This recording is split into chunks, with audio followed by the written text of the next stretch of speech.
Pour ceux qui ne voient pas, je suis en train de m'éventer l'entrejambe. Voilà. Hey, bonjour, Combini. Bonjour, ici la Piche, votre reine de Gitanie de Drag Race France saison 2. Ici Keona, votre nouvelle reine de France. Et je m'apprête à vous dévoiler des petits secrets de production. On a à l'avance ce qu'on appelle une bible qui nous est donnée, où on a des thèmes qui sont listés. Mais on n'a pas l'ordre, c'est le piège. On sait un petit peu les choses qu'on doit préparer avec des petites recommandations, dira-t-on. Il y a des queens qui fabriquent leurs propres tenues, qui savent coudre, qui savent customiser, retoucher. Je ne fais pas partie de ces drag queens, malheureusement, je ne sais absolument pas enfiler une aiguille sur une machine à coudre. Avec la quantité de looks qu'on a préparés, faut savoir demander de l'aide évidemment. Donc on va faire appel souvent à des designers, des couturières, des couturiers. En fait, ça dépend vraiment du type de drag qu'on fait. Le budget, on n'en a pas forcément besoin. C'est bien si on en a. Pour participer à Drag Race France, j'ai vendu un rein, un foie et à peu près 15 000 €.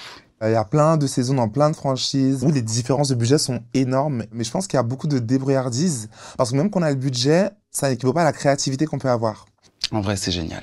Quand on rigole bien, il y a quand même une amitié qui se fait parce qu'on fait la même chose. La galère, ça unit les gens. Tout ce qui se passe hors caméra, ça va être vraiment ça va, oh, je suis fatigué.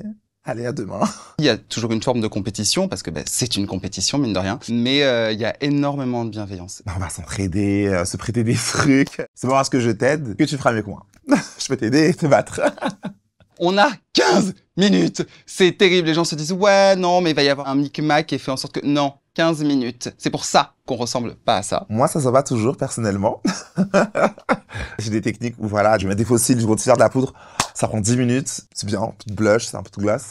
Pour les maxi challenge, ça va dépendre du maxi challenge en soi. Par exemple, pour le Rosy Call, j'ai besoin de 5 minutes. Je sais qu'il y en a qui font ça en 1 heure, etc. But it shows. On a de l'aide, évidemment, pour s'habiller. Pendant que tu es en train de te maquiller, on t'attache ton corset, tu colles ta perruque, on te fait tes lacets.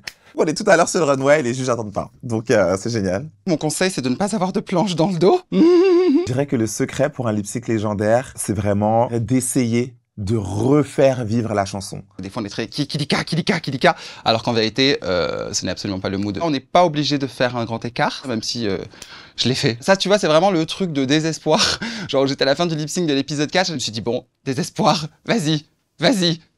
Et au final, je me suis fait une élongation du muscle gracile que je traîne encore maintenant. L'après Drag Race est assez intense, mais c'est beaucoup d'amour, beaucoup de félicitations, évidemment. J'ai eu pas mal de chance sur les réseaux sociaux. J'ai pas reçu beaucoup de haine, personnellement. C'était compliqué, notamment pour certaines de mes sœurs, dont Cookie Cunty. Mais l'avantage avec Drag Race, c'est qu'on est très soudés. Et donc, en fait, si tu touches à une seule d'entre nous, on est toutes là. Le côté politique de ma victoire n'est pas du tout pesant. Au contraire, ça ouvre vraiment le champ des possibles. La représentation en elle-même, c'est important.